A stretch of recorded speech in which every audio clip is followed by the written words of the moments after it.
Thomas Soto. Ça risque bien de chauffer aujourd'hui entre le patronat et les syndicats qui doivent trouver une solution pour financer les retraites complémentaires. Bonjour Nicolas Barré. Bonjour Thomas. Leurs positions sont encore très éloignées, d'autant que derrière cette négociation se profile en fait le report de l'âge effectif de la retraite à 65 ans. Exactement. L'âge légal, vous savez, c'est 62 ans en France. Ça, le gouvernement ne veut pas y toucher, c'est tabou.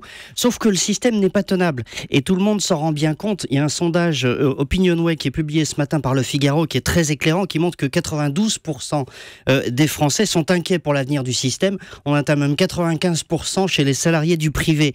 D'où l'intérêt, effectivement, d'un système de retraite complémentaire, en plus du régime général qui, lui, tienne à peu près la route. Ce système, c'est l'Agirc-Arrco. Il est co-géré par le patronat et les syndicats. Et il fournit quand même entre un tiers des retraites en moyenne des non-cadres et la moitié des retraites des cadres. Oui, sauf que ce système-là prend l'eau, lui aussi, Nicolas. Alors oui, mais à la différence du régime général, où là, c'est le politique qui a la main, ici, ce sont les partenaires sociaux qui décident, et donc, ils n'ont pas les mêmes tabous.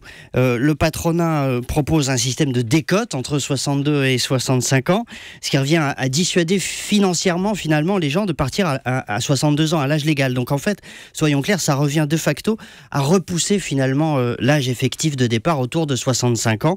Autrement dit, cette réforme que le gouvernement ne veut pas faire, le patronat la propose pour les retraites complémentaires. Mais est-ce que les syndicats vont être d'accord avec ça, Nicolas ? Alors non, ils disent que ça reviendrait à détourner l'âge légal, ce qui est un peu vrai, mais en même temps, ils co-gèrent le système. Donc ils ont bien compris qu'avec les règles actuelles, on allait dans le mur. C'est d'ailleurs le grand mérite de la cogestion, c'est que ça rend plus responsable.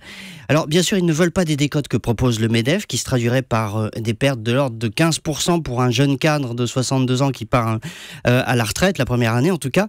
Mais les syndicats réformistes, comme la CFDT, ne sont pas contre une légère décote pour sauver le système, pour ces jeunes retraités.